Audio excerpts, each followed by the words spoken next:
नमस्कार, बहुत स्वागत है आपका न्यूज 18 के डिजिटल प्लेटफॉर्म पर। मैं हूं आपके साथ अंशिका पाठक। फुकेट से दिल्ली आ रही एयर इंडिया की उड़ान AI 2379 में 300 फीट के अचानक आए ड्रॉप और यात्रियों के घायल होने के मामले में एक बड़ा और चौंका देने वाला खुलासा हुआ है। इस उड़ान के पायलट इन कमांड यानी मुख्य पायलट का दूसरा डोप टेस्ट भी पॉजिटिव पाया गया है। जी हां, एयर इंडिया के सूत्रों के हवाले से मिली जानकारी के अनुसार घटना के बाद तय मानक संचालन प्रक्रिया के तहत दोनों ही पायलटों का अनिवार्य साइकोएक्टिव सब्सटेंस यानी डोप टेस्ट कराया गया था। शुरुआती स्क्रीनिंग रिपोर्ट में मुख्य पायलट के सैंपल पॉजिटिव पाए गए, जिसके बाद अंतिम और विस्तृत पुष्टि के लिए उनके सैंपल को एक और प्रयोगशाला यानी दूसरे लैब भेजा गया था। सूत्रों ने पुष्टि की है कि लैब से आई दूसरी रिपोर्ट में भी पायलट के मारिजुआना यानी कि गांजा के सेवन की पुष्टि हुई है।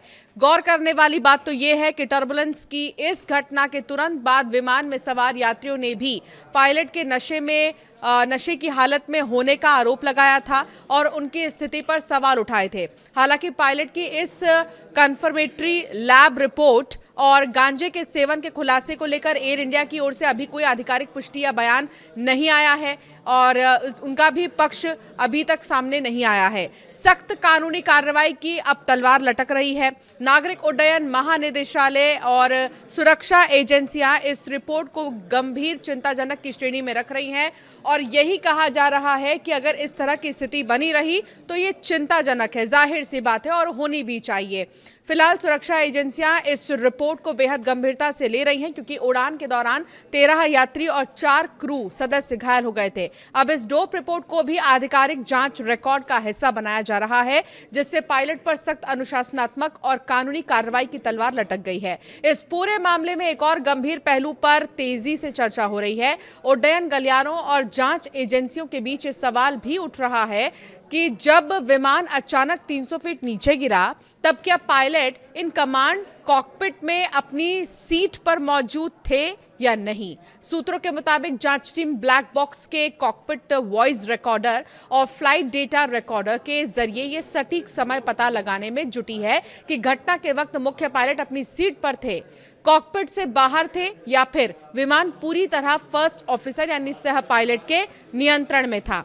इससे पहले एयर इंडिया के आउटगोइंग CEO जो है उन्होंने मंगलवार को नागरिक उड्डयन मंत्रालय और DGCA के वरिष्ठ अधिकारियों से मुलाकात की थी।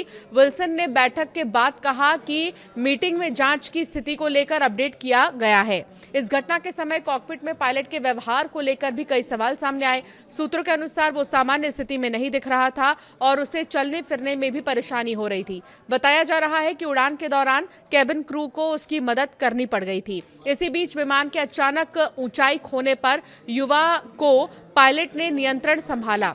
बता दें कि उसने विमान को स्थिर किया और बाद में दिल्ली में सुरक्षित लैंडिंग भी कराई।